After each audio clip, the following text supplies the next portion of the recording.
Good morning, Bobcats. All right, so last week we learned about a couple of things. We learned about Izzy, who works at the library and Peter seems to have a crush on. We learned that Peter is now part of the ISAF club, the I Swallowed a Fly club.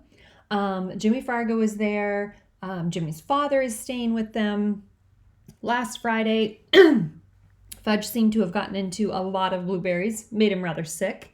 And we left off with Peter's dad renting a sailboat for the afternoon. So we'll finish out chapter 12. All 7 of us piled into the back of Mr. Fargo's truck. "Have a good sail," he called when he dropped us off with our gear. The boat Dad rented was tied to the dock. It looked kind of small, especially next to the really big boats that were moored in the harbor. As soon as we were on board, Dad handed out life jackets. There was one for each of us, and Dad's rule was we had to wear it the whole time. Then he started to explain the man overboard rule. "Excuse me, Mr. Hatcher," Sheila said, "but couldn't we call it the person overboard rule? I mean, man overboard sounds so sexist." "Okay," Dad said, "the person overboard rule." He appointed Mrs. Tubman and me official spotters. If anyone fell into the water, our job was to point. No matter how the boat turned, no matter how it rocked, the spotter had to keep pointing so the person overboard didn't get lost. "Maybe I should just wait here," Jimmy said. "Nah, once we get going, you're going to like it," I told him. "I don't know," Jimmy said. "I'm not the world's greatest swimmer." "Nobody's going swimming," I said. "This water's so cold you'd have hypothermia in a couple minutes." "Hypo who?" Jimmy said. "Hypothermia," I said. "That's when your body temperature falls really low. Most people who die when they fall in the water die from that, not from drowning." I think Jimmy would have jumped back onto the dock if we hadn't sailed away right then. "Oh, my hat!" Mrs. Tubman cried as we got going. "The wind took my hat." We watched as it slowly drifted down into the water. "Sorry, Jean," Dad said. "You should have pinned it to your hair." "I didn't know," Mrs. Tubman said. "Now you do," Dad told her. "I really liked that hat," Mrs. Tubman mumbled. I don't think Dad heard her. He was at the tiller, which is the stick that steers the boat. Soon we were moving along really fast, for a sailboat. I liked the whoosh, whoosh sound as the boat cut through the water. Dad relaxed a little, so did the rest of us. We held our faces up to catch a few rays. "Don't forget to use plenty of suntan lotion," Grandma said. Sheila slathered it all over herself. By the time she was done, she smelled like a coconut factory. "I never burn," Jimmy told Grandma. "Me neither," I said. "Aren't you lucky?" Grandma said. We sailed along that way for an hour before Dad called, "Anybody ready for lunch?" "Yes," we all answered at once. We dropped anchor near a small island. I handed out our lunch bags. Jimmy had brought his favorite, sardines and onions on rye. The rest of us had cold chicken left over from last night's dinner. "Am I hungry?" Jimmy said, gobbling up one sardine and onion sandwich and starting on the next. "Me too," Sheila said. "I've never been so hungry in my entire life." "It's the salt air," Grandma said. "It does wonders for your appetite." The 3 of us polished off a bag of chips, a box of cookies, and all the juice. Then we hit the fruit. "Don't stuff yourselves," Grandma told us. "It's better to eat lightly when you're sailing." "But we're anchored now," Jimmy said, helping himself to a second peach. Grandma raised her eyebrows. After lunch, we relaxed for a while. Dad took a snooze. Grandma and Mrs. Tubman had a heavy discussion about the problems of the city. Mr. Tubman read a mystery, and the 3 of us played hearts with the deck of cards Sheila had brought in her pack. "I'm always prepared," she told us. After a couple of hands, she said, "Speaking of prepared, is there a bathroom on this boat?" "Look around," I told her. "Do you see a bathroom?" Since we were in an open boat, it didn't take much to figure out the answer to that question. "Well, what's a person supposed to do?" she asked. "A person is supposed to go before." I did. "Then a person is supposed to wait until we're back." She checked her watch. "That's almost 2 more hours." "If it's an emergency, Dad has a bucket," I told her. "A bucket?" Sheila said. "That's disgusting," Jimmy and I sang at the same time. "Just when I think it's possible that the 2 of you are human beings, you prove that I'm wrong." Sheila's outburst woke Dad. He checked his watch. "We better get started. We'll be heading into the wind on the way back, so it's going to take longer." Once we were underway, it felt a lot colder than before. We pulled on sweatshirts. Sheila shivered and moved closer to me. I moved away from her and closer to Jimmy. It got more and more windy as the sky filled with big gray clouds. The boat tipped and water splashed over the rail, spraying us.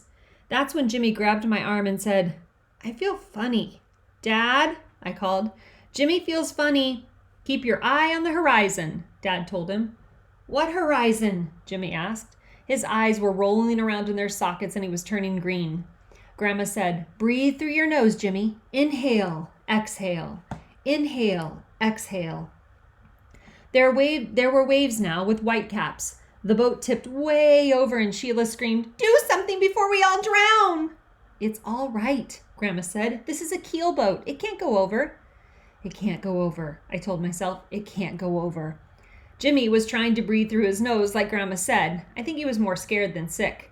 "A puff is coming, Warren," Grandma called. "A puff of what?" Sheila cried, grabbing me. "A puff of wind," Grandma said. "Look at the water. You see how it's rippling in front of us?" Then she shouted to Dad, "Warren, head up in the puff." All of a sudden, the boat, which was already tipped halfway over, tipped so far the sails touched the water. The tubmen screamed and clung to each other. Sheila dug her fingernails into my hand. Jimmy groaned and hung on to me. He breathed his sardines and onions right into my face. "Let Muriel take the tiller," Mrs. Tubman yelled. "You want Muriel to be captain?" Dad said. "Fine." "Really, Warren," Grandma said, "you're overreacting." But she switched places with him and took the tiller, shouting out orders.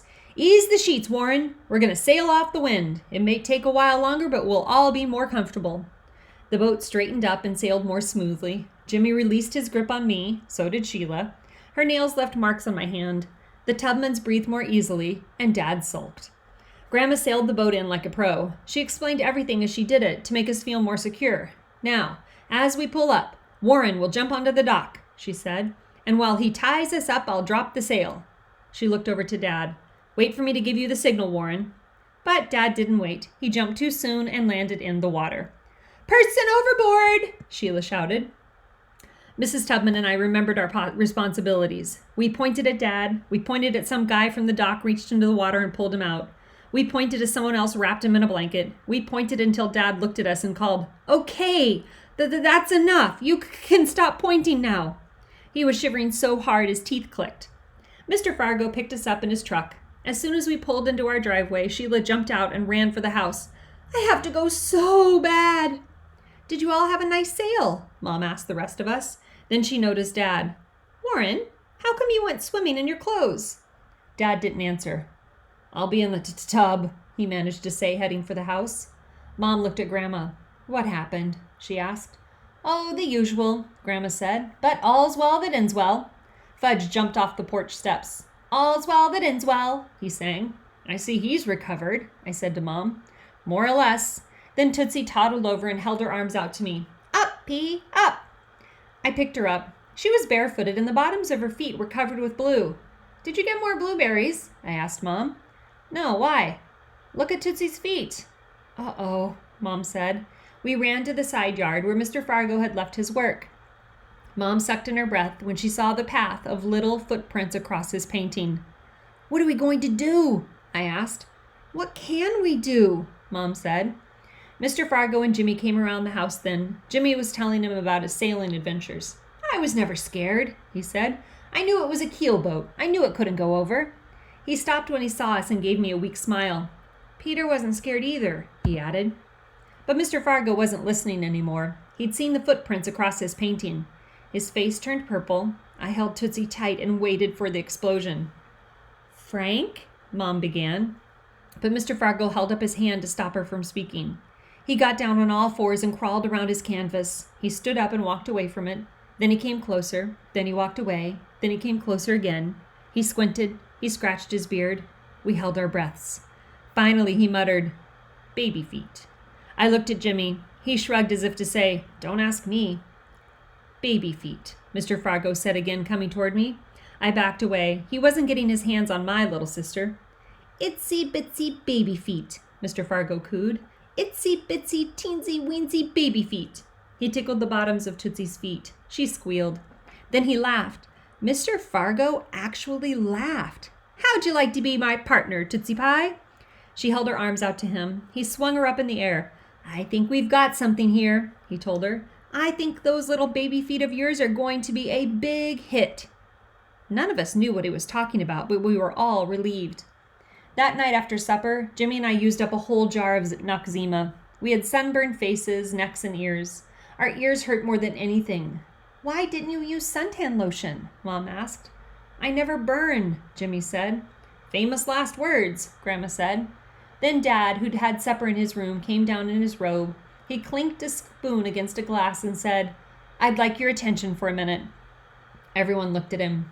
I behaved very badly this afternoon, he said, and I want to apologize to everyone on the boat, but especially to Muriel, who saved the day.